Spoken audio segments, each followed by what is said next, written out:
chicken bacon ranch sandwiches. What else could you want? The Blackstone? Well, yeah, we'll use that too.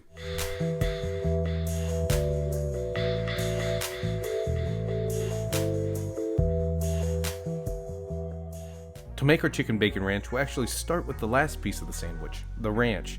For that, it's easy as getting a bottle out of the fridge. Nah, just kidding. If you think that's what we'll do here, then you haven't been around this channel much, huh? If not, hit subscribe. To make this ranch inspired by Chef Tom at All Things Barbecue, we'll need some fresh herbs, fresh dill, chives, and parsley.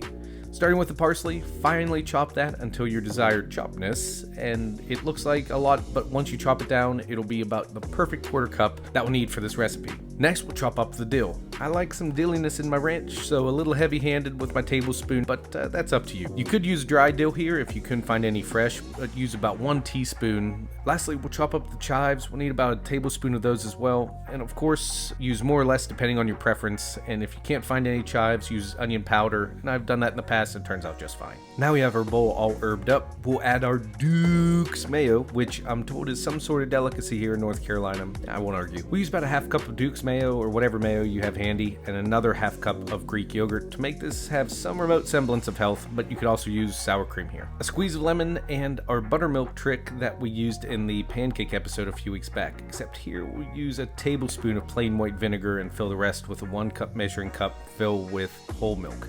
Crush up 1 clove of garlic and season with salt and pepper to taste. And when I say that, I mean make sure you take a taste to be sure your seasoning is what you were hoping for. Give it a good old mixing, and for the secret ingredient, time. Let this sit in the fridge for at least an hour or as long as possible before you're tempted to eat it. Now you might be asking, Tyler, how I get the chicken in thin strips so I'm not eating a whole chicken breast on my sandwich. Well friends, here's the trick. Get your chicken into the freezer for about 20 minutes or so until it feels slightly firm but not completely frozen. While you're waiting for your chicken to chill, prep up your toppings. For my cheeky bakey ranchy boys, I like some grilled onions, and just look at those slices.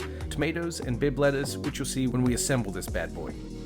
After about 20 minutes or so with your chicken in the freezer, take it out. This is exactly what we're looking for. Just firmed up, but not completely frozen. Now you can easily cut these with a sharp knife, and they'll fry up nicely on the Blackstone or a pan inside.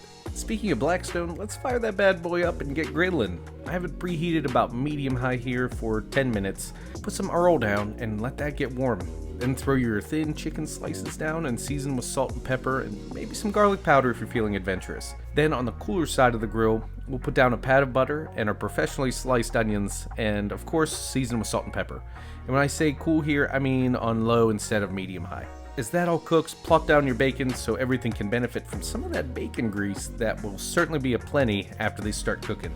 Once the onions cook down, throw them in with the chicken so they can get to know each other. Then butter the cooler side so we can get our bread toasted up, because I believe it's one of the 10 kitchen commandments that thou shalt not have sandwiches upon untoasted bread. While that's getting toasty, cheese up the chicken and onions. I'm using Gouda here, but your cheese choice is up to you, Chief. Once that's melted, scoop up your sandwich fixins and put on a freshly toasted bread, and look at the Gouda cheese stretch here. These are going to be most yum. Let's go inside and put all fixins on it. Ooh, we're gonna have a lot of fixins? We're gonna have so many fucking fixins. Although this looks delicious as it is, we're going to throw on our Bibb lettuce, tomatoes, and slowly cascade on some of that homemade ranch we made.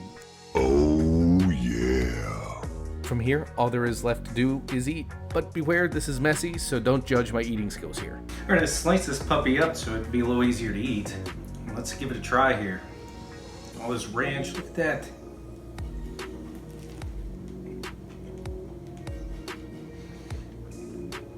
The ranch plays really well, tames down some of the saltiness.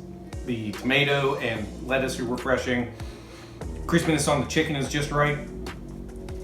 I'm gonna get Megan down here. We're gonna finish this up. Hope you give this a try. So good. Can't wait for my next bite. With that, I look forward to cooking on the Blackstone with you again next time.